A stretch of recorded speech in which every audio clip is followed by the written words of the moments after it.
সেই ক্যাম্পাসের পরিস্থিতি তথ্য শুরু করে তারা মানে রংপুরে যে ঘটনা ঘটাইছে একাধারে সেই সেম ঘটনা ক্যাম্পাসে ঘটনার জন্য একটা পরিকল্পিতভাবে নাশকতা সৃষ্টির চেষ্টা করে। আর তারা এসে আমাদের ছাত্রদের যারা সকালবেলা ক্যাম্পাসে ছিল ছাত্ররা দু একজন আসছিল আমাদের ছাত্রদের লোক তাদেরকে দেখা মাত্র বিভিন্নভাবে মারধর সহ হুমকি বিকাশ শুরু করে। ইসলামী ছাত্র শিবিরের ঢাকা কলেজের একজন নেতা তহিদ সে আপনার রেকর্ড আছে আমাদের কাছে, সে ফোন দিয়ে অজস্র ভাষা গালি গেলাম এবং সে আমরা আসবো।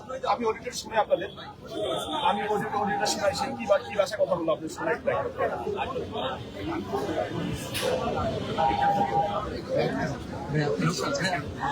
আমার দায়িত্ব সেটা মারার পর আপনার কোনো সাবধানে থাকতে হবে।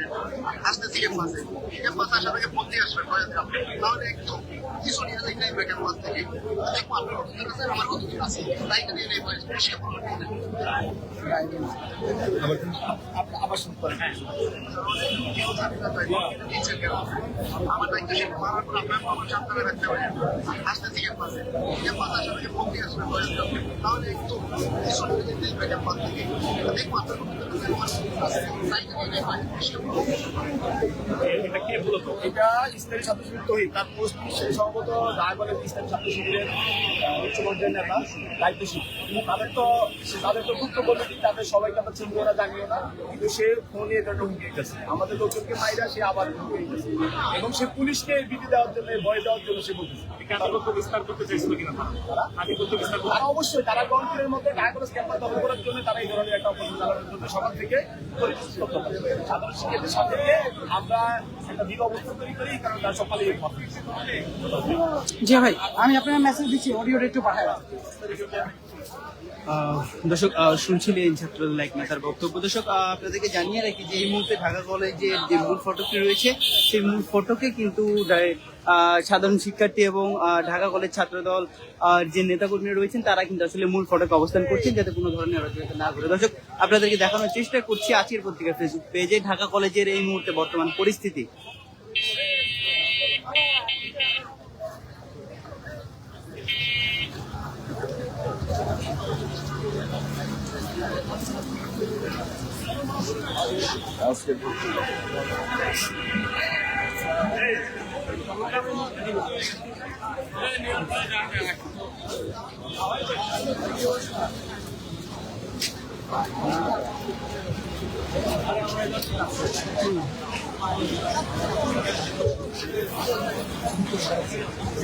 স্যার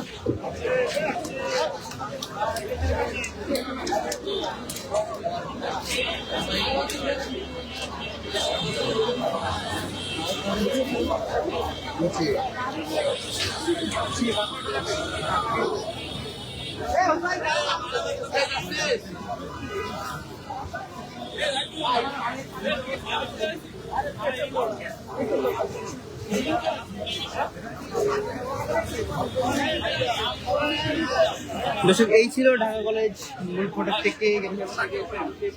আমরা যদি দেখি একটু কথা বলি তাহলে ভাই আসলে কি হয়েছিল প্রথম ঘটনাটা যদি একটু বলতেন।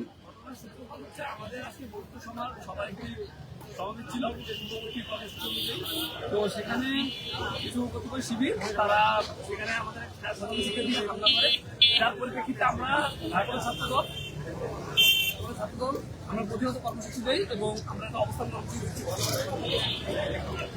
এই শিবিরের কি কোনোভাবে আবার আধিপত্য বিস্তার করার চেষ্টা চলছে কিনা বা তারা কি আবার আসবে কিনা?